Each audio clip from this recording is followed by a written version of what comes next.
Morning.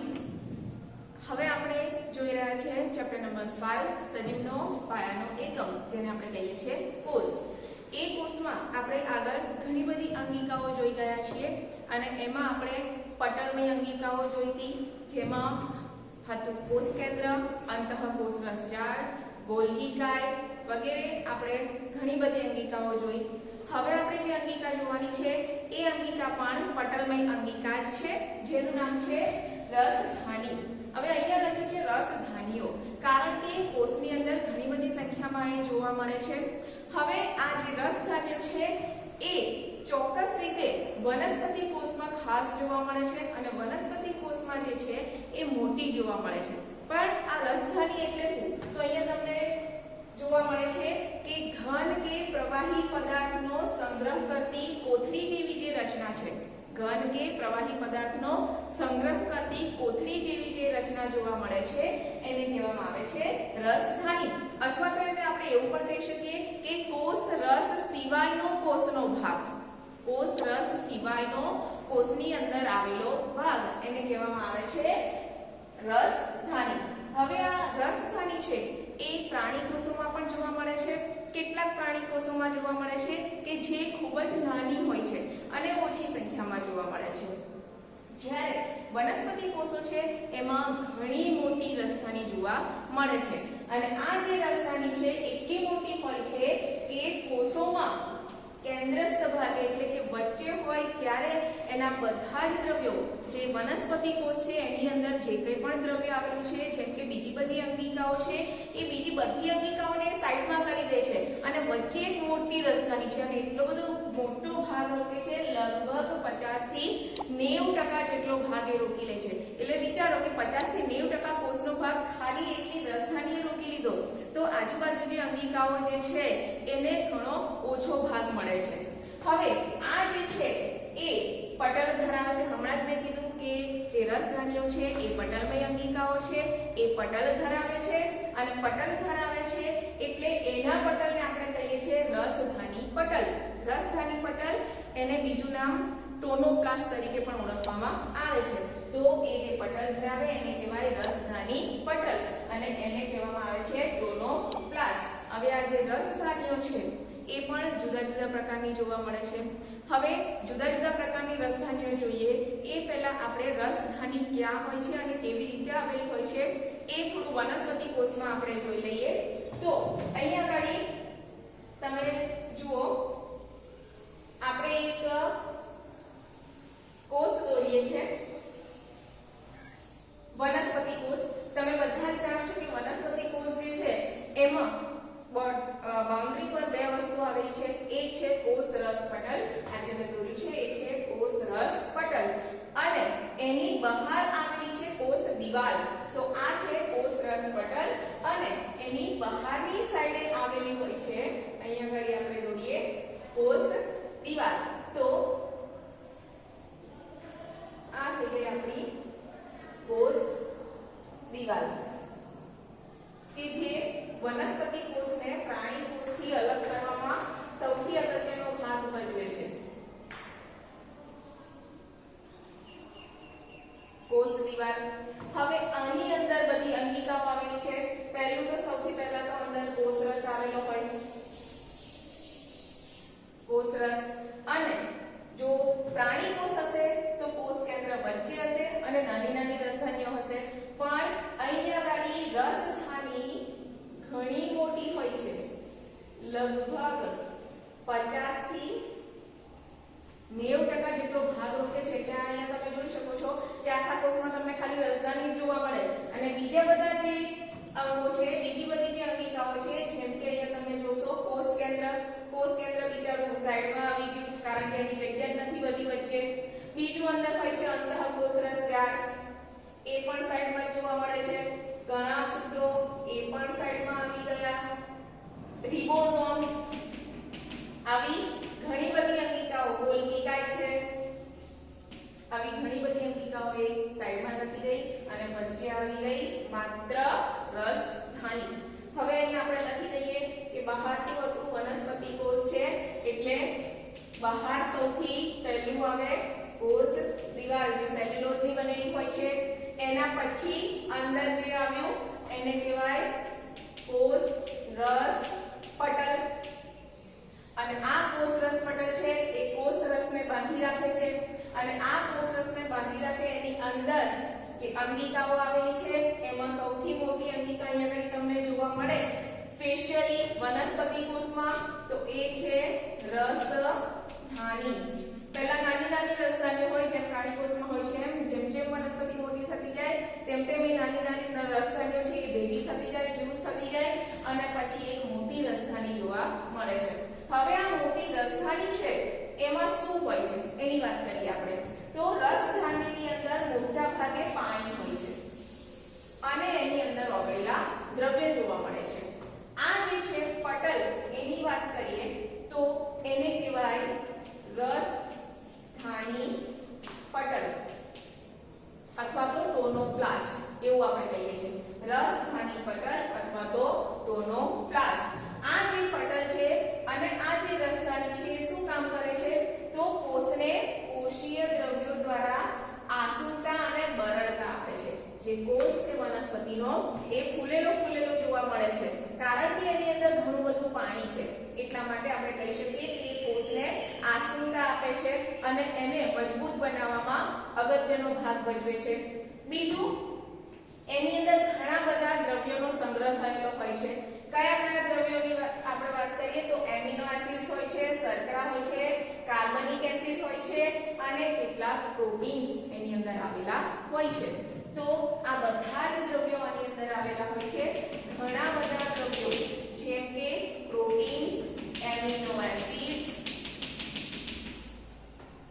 શર્કરા એટલે કે sugar, કાર્બનિક દ્રવ્યો વગેરે અંદર આવેલું હોય અને પહેલા કહ્યું તેમ એની અંદર પાણીનું પ્રમાણ વધારે જોવા મળે છે.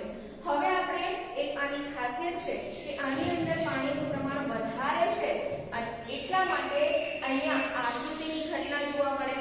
પણ અહીંયા ઘણી જે દ્રવ્યોનું પ્રમાણ છે પાણી બહારની તરફ જશે પણ કોષ રસની અંદર જે દ્રવ્યો છે જે નકામા દ્રવ્યો છે આની અંદર ઉત્સર્ગ દ્રવ્યોનો પણ સંગ્રહ થતો હોય છે.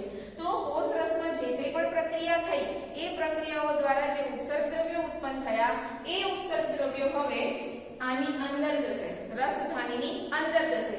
પણ અંદર તો ઘણા બધા દ્રવ્યો છે, પાણી છે, પાણી બહાર આવવું જોઈએ પણ એવું ઓછું થાય છે એવું નથી થતું.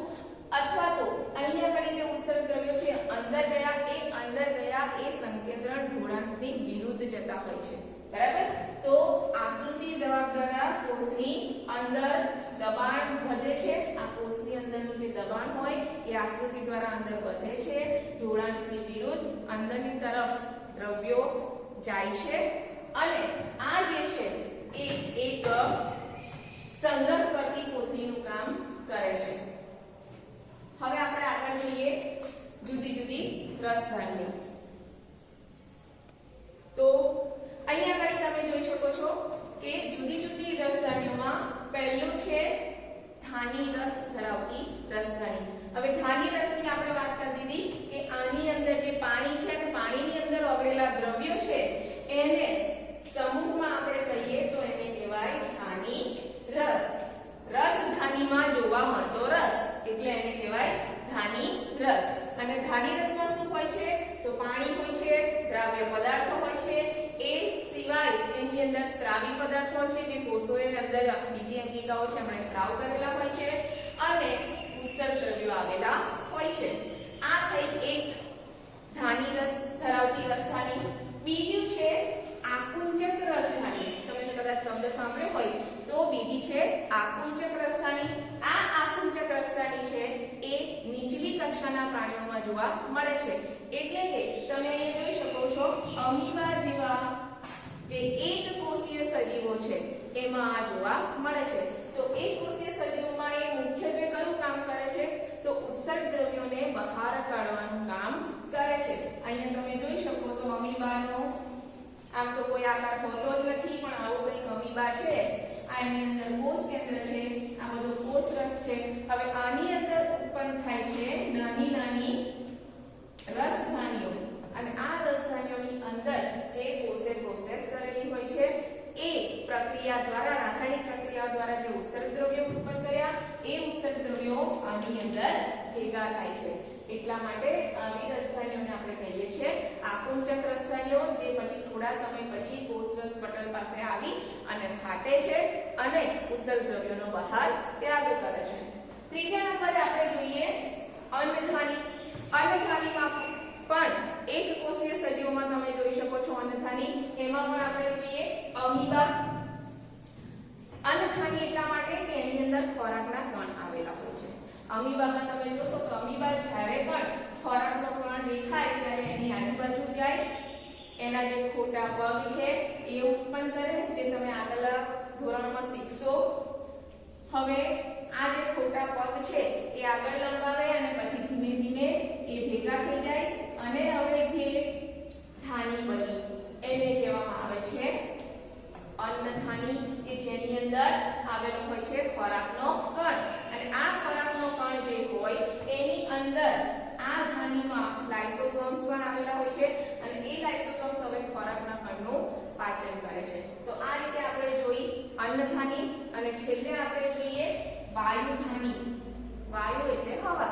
તો આ જે ધાની આવેલી છે એ ધાનીમાં હવા ભરેલી હોય છે અને હવા ભરેલી હોવાથી એને કહેવામાં આવે છે વાયુધાની. હવે આ જે વાયુધાની છે એનું કામ શું છે? તો પાણીની અંદર જે વનસ્પતિઓ હોય છે, પાણીની ઉપર જે તરતી વનસ્પતિઓ હોય છે એને તરવા માટેની ક્ષમતા આપે છે.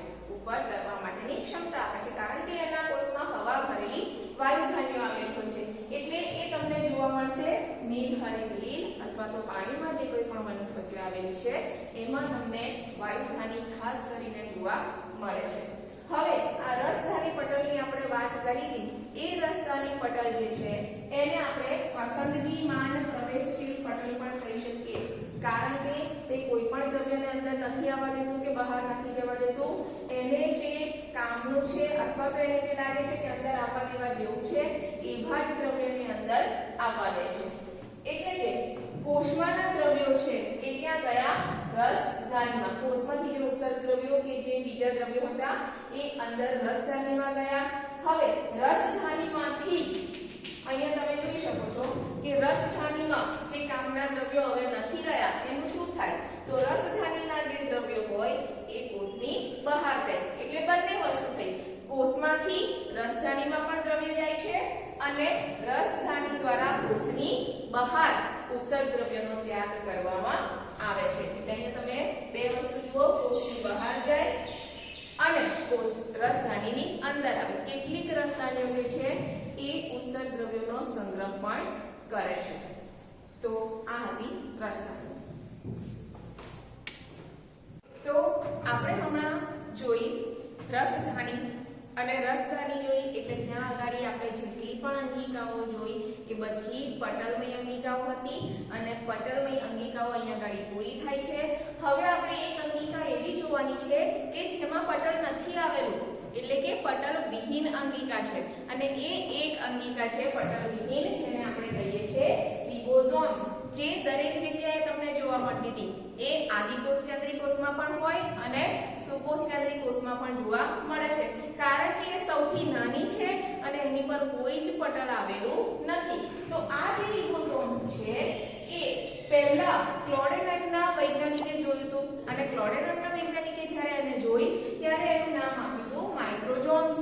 અને આ માઇક્રોઝોમ્સ જે છે એને ફરીથી જ્યારે બીજા વૈજ્ઞાનિક જ્યોર્જ પેરારે ઈસવીસન 1953 માં જ્યારે એમણે એનું નિરીક્ષણ કર્યું, એને જોયું, ત્યારે એમણે એને નામ આપ્યું હતું રિબોસોમ્સ. એટલે આપણે એમ કહી શકીએ કે જ્યોર્જ પેરારે જે છે એમણે આની શોધ કરી હતી અને એટલા માટે રિબોસોમ્સનું બીજું નામ પેરારે પાર્ટિકલ્સ પણ કહેવામાં આવે છે. તો આ જે રિબોસોમ્સ છે એને પેરારે પાર્ટિકલ્સ પણ કહેવામાં આવે છે. બીજું હમણાં આપણે જેમ જોયું તેમ એ પટલ વિહીન અંગિકા છે, એની ઉપર કોઈ પણ પ્રકારના પટલ આવેલા હોતા નથી. તે એક બહુ જ નાની અને એક મજબૂત અંગિકા જે છે તે બધા જ આદિકોષ કેન્દ્રી અને સુકોષ કેન્દ્રી સજીવોમાં જોવા મળે છે, કારણ કે નાની છે, બધામાં આવી શકે છે. બરાબર? એનું પણ અમુક કોષો એવા છે કે જેમાં એ નથી જોવા મળતી, જે છે પુખ્ત શુક્રકોષો અને પુખ્ત આર્બીસીસ એટલે કે રેડ બ્લડ કોર્પસ સેલ એટલે કે પુખ્ત શુક્રકોષો અને પુખ્ત આરબીસીમાં એ જોવા મળતા નથી. કેટલીક અંગિકાઓમાં પણ એ જોવા મળે છે. કોષમાં તો જોવા મળે જ છે, એની સાથે સાથે એ કેટલીક અંગિકાઓમાં પણ જોવા મળે છે, જે આપણે પહેલા જોઈ જ ગયા છીએ.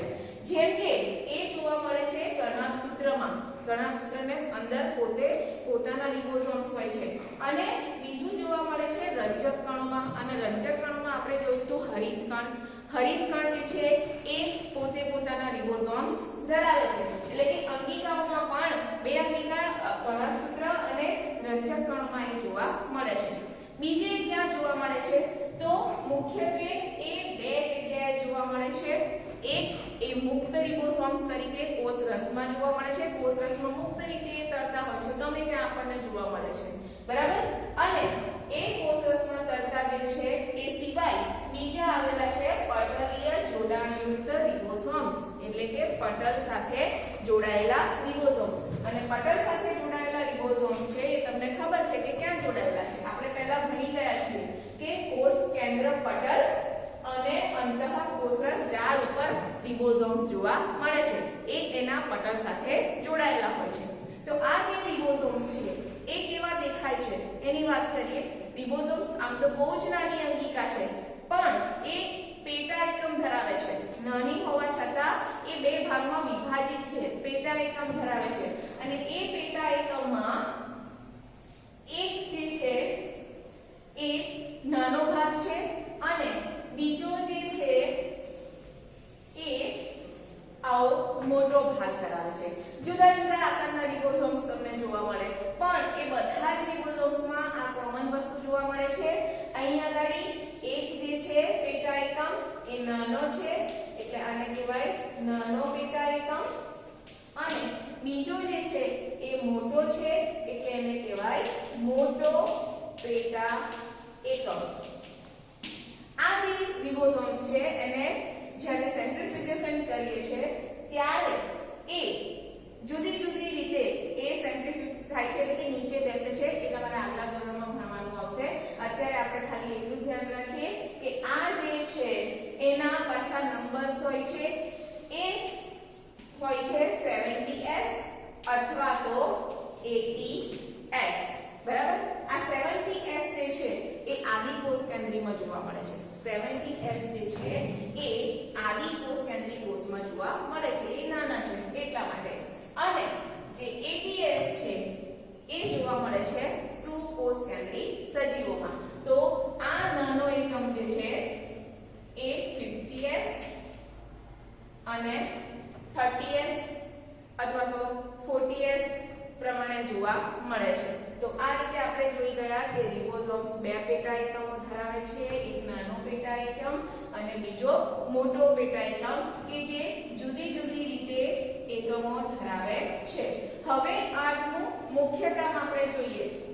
પહેલું તો એ બનેલો શેનો છે તો રિબોન્યુક્લિક એસિડ અને પ્રોટીનથી બનેલો છે. એ બનેલો છે રિબોન્યુક્લિક એસિડ અને પ્રોટીનથી બનેલો છે. અને પ્રોટીન બનાવે પણ છે. એનું મુખ્ય કાર્ય જ એ છે કે પ્રોટીન બનાવે છે, પણ પોતે પણ એ રિબોન્યુક્લિક એસિડ અને પ્રોટીનથી બનેલો છે. બીજી વસ્તુ કે હમણાં આપણે જોયું તેમ તે સૌથી નાની અંગિકા છે અને એનું ખૂબ જ અગત્યનું કાર્ય કે તે પ્રોટીન નિર્માણમાં ભાગ ભજવે છે. એટલે કે પ્રોટીન બનાવવાનું કાર્ય કરે છે. હવે જે પ્રોટીન બનાવે છે એટલા માટે તેને આપણે કોષની પ્રોટીન ફેક્ટરી તરીકે પણ ઓળખીએ છીએ. બધું જ પ્રોટીન રિબોસોમ્સ દ્વારા જ બનતું હોય છે, એટલા માટે એને કોષની પ્રોટીન ફેક્ટરી પણ કહેવામાં આવે છે. આપણે એટલે જ આગળ જોયું હતું કે અંતઃકોષરસ જાળ પ્રોટીનનું નિર્માણ કરે છે. ખરેખર તો એની ઉપર આવેલા જે ખરબચડી અંતઃકોષરસ જાળ હતી ને એની પર રિબોસોમ્સ આવેલા હતા અને એ રિબોસોમ્સ પ્રોટીન બનાવે છે. એટલે આપણે કીધું કે અંતઃકોષરસ જાળ પ્રોટીન બનાવવાનું કાર્ય કરે છે. આ પ્રોટીન બનાવવાનું કાર્ય કરે છે એની સાથે mRNA જોડાય છે. કેવી રીતે?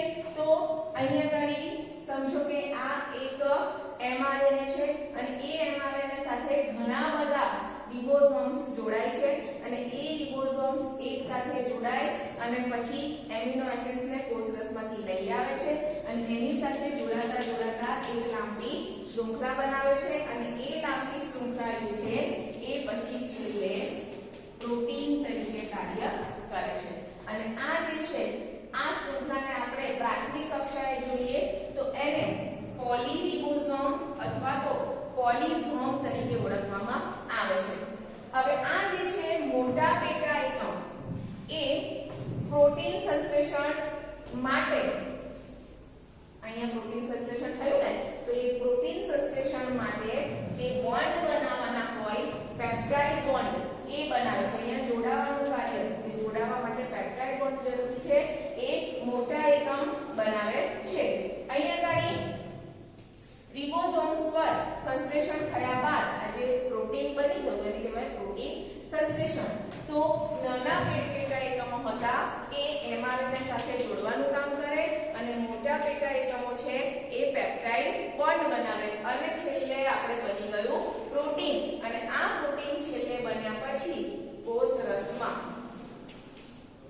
જાય છે. કોષ રસમાં જ્યાં જ્યાં જરૂર છે ત્યાં જાય છે અથવા તો આવી જે અંગિકાઓ છે જેને જરૂર છે એવી અંગિકાઓમાં જાય છે અને પ્રોટીન જે છે એ આપણા શરીરનું નિર્માણ કરે છે. તો આ રીતે આપણે જોઈ ગયા પટલ વાળી અંગિકાઓ અને છેલ્લે જોયું આપણે પટલ વિહીન અંગિકા જે છે આપણું રિબોસોમ્સ. તો અહીંયા આપણી અંગિકાઓ જે છે એ પૂર્ણ થાય છે.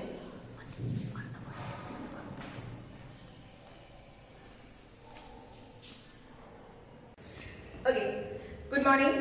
હવે આપણે ચેપ્ટર નંબર 5 સજીવોનો એકમ પાયાનો એકમ કોષ એની ઘણી બધી અંગિકાઓ જોઈ. એ કોષ વિશે આપણે ઘણું બધું જાણ્યું. હવે આપણે જોઈએ પ્રાણી કોષ અને વનસ્પતિ કોષમાં શું તફાવત છે એ. હવે તફાવતમાં અહીંયા તમને બે આકૃતિ જોવા મળે છે. તમે જે અંગિકાઓ ભણ્યા છો એ અંગિકાઓ પરથી તમને એટલો તો ખ્યાલ આવી જ ગયો હશે કે વનસ્પતિ કોષમાં શું હોય છે અને પ્રાણી કોષમાં શું હોય છે. તેમ છતાં અહીંયા આગળ આપણે પહેલા જોઈ લઈએ તો આ બંને કોષમાં તમને શું તફાવત જોવા મળે છે તે જોઈએ. અહીંયા તમે જોઈ શકો છો આ છે વનસ્પતિ કોષ. આ વનસ્પતિ કોષમાં પહેલા પહેલું અંદર કોષ રસ પટલ આવેલું છે. આ જે કોષ રસ પટલ છે એ પ્રાણી કોષમાં પણ જોવા મળે છે. આ એમાં કોમન હોય છે કે એ કોષ રસ પટલ ધરાવે છે. પણ આ બંનેમાં એક મુખ્ય તફાવત એ છે કે આ કોષ રસ પટલની બહાર વનસ્પતિ કોષ જે છે એક આ વધારાનું પટલ ધરાવે છે અને એ વધારાનું પટલ છે એને આપણે કહીએ છીએ કોષ દિવાલ કે એ જે કોષ દિવાલ છે વનસ્પતિની સુરક્ષા માટે આવેલું હોય છે. કોષ દિવાલ આવી પહેલા પછી અંદર આવ્યું કોષ રસ પટલ. હવે કોષ રસ પટલની અંદર બંનેમાં આવેલો હોય છે કોષ રસ પણ એમાં કેટલીક અંગિકાઓ જે છે એ અલગ હોય છે. હવે એ અંગિકામાં અહીંયા આગળ જોઈ શકો છો અહીંયા જોવા મળે છે તમને તારા કેન્દ્ર. અહીંયા તારા કેન્દ્ર હોતું નથી અને અહીંયા તમને જોવા મળે છે હરિત કણ. આ હરિત કણ માત્ર વનસ્પતિ કોષમાં હોય અને આમાં ના હોય. તારા કેન્દ્ર માત્ર પ્રાણી કોષમાં જોવા મળે, વનસ્પતિ કોષમાં જોવા મળતું નથી. બીજો એક મોટો તફાવત તમને દેખાતો હોય તો આ જે કોષ કેન્દ્ર છે બિલકુલ વચ્ચે છે એ પ્રાણી કોષમાં અને અહીંયા આગળ કોષ કેન્દ્ર તમને બાજુમાં ધકેલાયેલું જોવા મળે છે. કારણ કે અહીંયા આગળ મોટી રસધાની આવેલી છે. આપણે આગળ ભણ્યા તેમ કે વનસ્પતિ કોષમાં મોટી રસધાની આવેલી છે અને પ્રાણી કોષમાં નાની નાની રસધાની આવેલી છે. એટલે કોષ કેન્દ્ર હંમેશા વચ્ચે જ હોય પણ આમાં મોટી રસધાની ઘણો બધો ભાગ રોકી લે છે એટલે કોષ કેન્દ્ર બાજુમાં ધકેલાઈ જાય છે. માત્ર કોષ કેન્દ્ર નહીં બીજી ઘણી બધી અંગિકાઓ જે છે એ બાજુમાં ધકેલાઈ જાય છે. તો હવે આપણે જોઈએ અહીંયા આગળ એનો મુખ્ય તફાવત શું છે તે. તો પહેલો આપણે છે વનસ્પતિ કોષ અને પછી છે પ્રાણી કોષ. તો વનસ્પતિ કોષમાં આપણે જેમ જોયું તેમ કોષ દિવાલ ધરાવે છે. વનસ્પતિ કોષ દિવાલ ધરાવે છે. જ્યારે પ્રાણી કોષ છે એમાં કોષ દિવાલ હોતી નથી, માત્ર કોષ રસ પટલ ધરાવે છે. બીજું આપણે જોઈએ કે એમાં વનસ્પતિ કોષમાં હરિત કણ આવેલા છે. એની અંદર હરિત દ્રવ્ય આવેલું છે એટલે વનસ્પતિઓ લીલી દેખાય છે.